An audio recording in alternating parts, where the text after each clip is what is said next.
Hello everyone welcome back to my YouTube channel. तो पे आज आम आलोचना करवा +3 second semester Odia honours code 3 book unit 2 कि मोस्ट इंपोर्टेंट लॉन्ग क्वेश्चन विषय जहाँकि तुम मानकर 8 मार्क क्वेश्चन एग्जाम रे आसी थाए से भितर किसी क्वेश्चन तुम मानकर आसीपे। तो आज आम लॉन्ग क्वेश्चन डिस्कशन करवा। तो स्टूडेंट वीडियो को लास्ट पर्यंत देख ना कि जानी पारबनी। तो स्टार्ट करवा। तो स्टूडेंट आमर क्वेश्चन रही सारला महाभारतर साहित्यिक मूल्य निरूपण कर। तो यार आंसर देखी नेबा।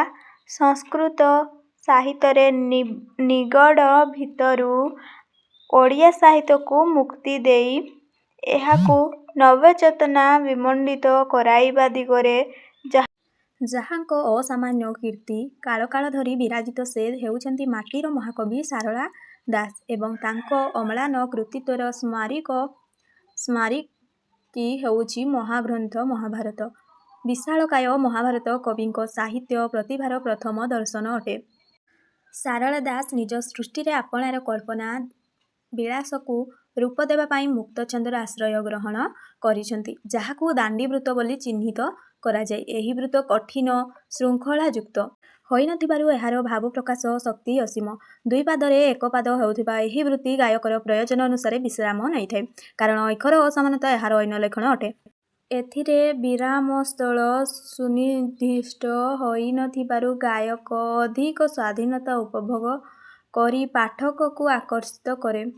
କାବ୍ୟ କବିତାର ପ୍ରଥମ ଆବଶ୍ୟକ ଗୁଣ ହେଉଛି ସ୍ୱତଃସ୍ଫୂର୍ତ୍ତତା, ଯାହା ମହାଭାରତରେ ଲକ୍ଷଣୀୟ। ଅକ୍ଷର ଗଣିବ ହାତରେ ତେବେ ସେ ଲିହିବ ପତରେ। ରୀତିରେ ସେ ତାଙ୍କର କାବ୍ୟ କୋଣାର୍କ ନିର୍ମାଣ କରି ନାହାନ୍ତି, ତେଣୁ ପ୍ରତିଭାର ଏକ ସ୍ପଷ୍ଟ ପ୍ରତିଫଳନ ତାଙ୍କ ରଚନା ଶୈଳୀରେ ପରିଲକ୍ଷିତ ହୋଇଥାଏ। ଭାଷା ପ୍ରୟୋଗ ନିଜ ଗ୍ରନ୍ଥ ରଚନାରେ ସାରଳା ଯେଉଁ ଭାଷା ବ୍ୟବହାର କରିଛନ୍ତି ତାହା ହେଉଛି ସାଧାରଣ ଜନତାର ଭାଷା। ମହାଭାରତର କର୍ଣ୍ଣପ୍ରତୀତ ପଦ ଓ ମାଧୁର୍ଯ୍ୟ ମଣ୍ଡିତ ଭାଷା ଏହାକୁ ଲୋକପ୍ରିୟ କରିପାରିଛି। ଲୋକମୁଖର ଭାଷାକୁ ସାହିତ୍ୟିକ ମର୍ଯ୍ୟାଦା ପ୍ରଦାନ କରି ସେ କେବଳ ତତ୍କାଳୀନ ପାଠକ ସମାଜର ସଶ୍ରଦ୍ଧ ସମ୍ମାନ ଦାବୀ କରି ନାହାନ୍ତି। ଚିରକାଳ ନିମିତ୍ତ ଓଡ଼ିଆ ଜାତି ନିକଟରେ ନମସ୍ୟ ହୋଇ ରହିଛନ୍ତି।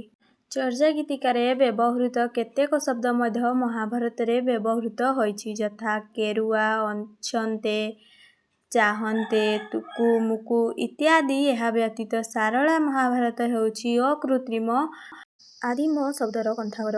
ଏହି ଶବ୍ଦଗୁଡ଼ିକ ମଧ୍ୟରୁ ଶତ ଶତ ଅଭିଜ୍ଞ ଲେଖନକାରଙ୍କ ବହୁ ଅତ୍ୟାଚାର ସତ୍ତ୍ୱେ ମଧ୍ୟ ଏହା ଆଜି ପର୍ଯ୍ୟନ୍ତ ବଞ୍ଚି ରହିଛି। ସେଗୁଡ଼ିକ ହେଲା ଅଧାଟି, ଅଧାମ, ଉଚାଉଳ, ରସତ, ଉଦଣ୍ଡ, ପହିଚି, ପାଏଡ଼ ଇତ୍ୟାଦି। ସାରା ମହାଭାରତରେ ଶାନ୍ତ, ତୋଷ, ବିବେକ, ଐକ୍ତିତ୍ୟ ପ୍ରଭୃତି କେତେକ ବିଶେଷ ପଦ ବିଶେଷର ଅର୍ଥରେ ବ୍ୟବହୃତ ହୋଇଛି। ପ୍ରାକୃତ ରୀତିରେ ଖାଦନ୍ତି, ଖାବନ୍ତି, ବିବନ୍ତି ଇତ୍ୟାଦି କ୍ରିୟାପଦର ବ୍ୟବହାର ମଧ୍ୟ ସାରଳା ଦାସ କରିଅଛନ୍ତି। ସଂସ୍କୃତ ରୀତିରେ ବହସି, ନିଅସି, ଯାଅସି, ଶୁଣସି ପ୍ରଭୃତି ଶବ୍ଦର ବ୍ୟବହାର ମଧ୍ୟ ଦେଖାଯାଏ। ଆହୁରି କେତେକ ତତ୍ସମ ଶବ୍ଦର ବ୍ୟବହାର ହୋଇଛି, ସେଥିରେ ଯାହା ନିର୍ଦ୍ଦିଷ୍ଟ ଅର୍ଥ ପରିବର୍ତ୍ତେ ନୂତନ ଏବଂ ଭାଗବତ ଅର୍ଥ ପରିଗ୍ରହଣ କରେ। ସମାଲୋଚକ ସୁରେନ୍ଦ୍ର ମହାନ୍ତିଙ୍କ ମତରେ ସଂସ୍କୃତରେ ପ୍ରାଧାନ୍ୟ ପ୍ରଭାବରୁ ମୁକ୍ତ ହୋଇ ସାରଳା ଦାସ କେବଳ ଯେ ବିଷୟବସ୍ତୁ ମଧ୍ୟରେ ଏକ ହିଂସାହସିକତା ପରିଚୟ ଦେଇଛନ୍ତି, ଏଭଳି ଅସାଧାରଣ କବି ଶକ୍ତି ଖୁବ୍ କମ୍ ଦେଖିବାକୁ ମିଳେ। କେତେକ ଚରିତ୍ରରେ ସେ ଅତି ମାନବିକତା ଆରୋପ କରିଥିଲେ ହେଁ ଅଧିକାଂଶ ଚରିତ୍ରରେ ସାଧାରଣ ଗ୍ରାମ୍ୟ ମାନବର ସୁଖ ଦୁଃଖ, ସ୍ନେହ ମମତା, ଈର୍ଷା ଦ୍ୱେଷ ପ୍ରଭୃତି ମାନବିକ ପ୍ରକୃତିର ସ୍ୱଭାବ ସୁଲଭ ଗୁଣାବଳୀ ଏଭଳି ଫୁଟି ଉଠିଛି ଯେ ମନେହୁଏ ସତେ ଯେପରି ସେମାନେ ଆମ ସମାଜର ଜଣେ ଜଣେ ସଭ୍ୟ ଏବଂ ଆମ୍ଭମାନଙ୍କ ସଙ୍ଗେ ମିଳିମିଶି ବସବାସ କରୁଅଛନ୍ତି।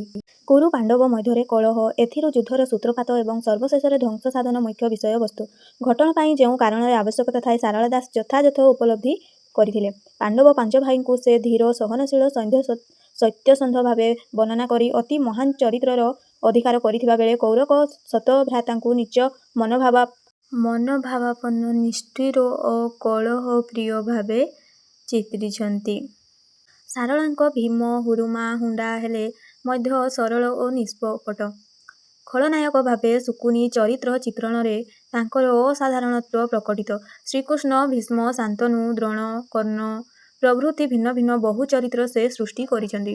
ଏଥିରୁ ଶାରଳା ଦାସଙ୍କ ମୌଳିକିତ ବାରି ହୋଇ ପଡ଼େ। ଗଙ୍ଗା, ଗାନ୍ଧାରୀ, କୁନ୍ତୀ, ଦ୍ରୌପଦୀ, ସୁଭଦ୍ରା ପ୍ରଭୃତି ମୁଖ୍ୟ ଚରିତ୍ର ସହିତ ରାଶି ରାଶି ଗୌଣ ଚରିତ୍ର ସମାବେଶ ହୋଇଅଛି। ତାଙ୍କର ପ୍ରତ୍ୟେକ ଚରିତ୍ର ତତ୍କାଳୀନ ସମାଜରୁ ପ୍ରତିନିଧିତ୍ୱ କଲା ଭଳି ମନେ ହୁଏ। ଷ୍ଟୁଡେଣ୍ଟ, ଆମର ନେକ୍ସଟ କ୍ୱେଶ୍ଚିନ୍ ରହିଛି ଶାରଳା ଦାସଙ୍କ ମହାଭାରତ ସମ୍ପର୍କରେ ଆଲୋଚନା କର। ତ ଆନ୍ସାର ଦେଖିନେବା। ମାଟିର ମହାକବି ଶାରଳା ଦାସ। ସେ ଶୂଦ୍ରମୁନି। ଓଡ଼ିଆ ସାହିତ୍ୟ ଆକାଶରେ ସେ କଳ୍ପବୃକ୍ଷ ସଦୃଶ। ଶାରଳା ଦାସଙ୍କ ସମ୍ପର୍କରେ କବି ଗୋପବନ୍ଧୁ ଦାସ କହନ୍ତି ଯେ, ତପସ୍ୱୀ ଉତ୍ତମ, ଭକ୍ତ ଅନୁପମ, ହେ ଭାରତୀ ଜ୍ୟେଷ୍ଠପୁତ୍ର, ତୁମ୍ଭ ପ୍ରସାଦେ ସାହିତ୍ୟ ସମ୍ପନ୍ନ। ଆମ୍ଭେ ସବୁ କୃତ ଉଠ ଶୂଦ୍ରମୁନି, କେତେ କାଳ ତୁନି ହୋଇ ରହିଥିବ ଆଉ, ଭାରତ ତୈଳେ ନବଜ୍ଞାନ ଦୀପ ଜଳୁଥାଉ ଦାଉ ଦାଉ। ମହାଭାରତ ହେଉଛି ମହାକବି ଶାରଳା ଦାସଙ୍କ ସର୍ବଶ୍ରେଷ୍ଠ କୃତି ଓ ସମଗ୍ର ଓଡ଼ିଆ ସାହିତ୍ୟରେ ଏହା ହେଉଛି ସର୍ବଶ୍ରେଷ୍ଠ ପୁରାଣ। ଓଡ଼ିଆ ପୁରାଣ ପରମ୍ପରାରେ ଏହାର ବିଶାଳତା ଓ ମହନୀୟତାକୁ ଆଦୌ ଅସ୍ୱୀକାର କରାଯାଇ ନପାରେ।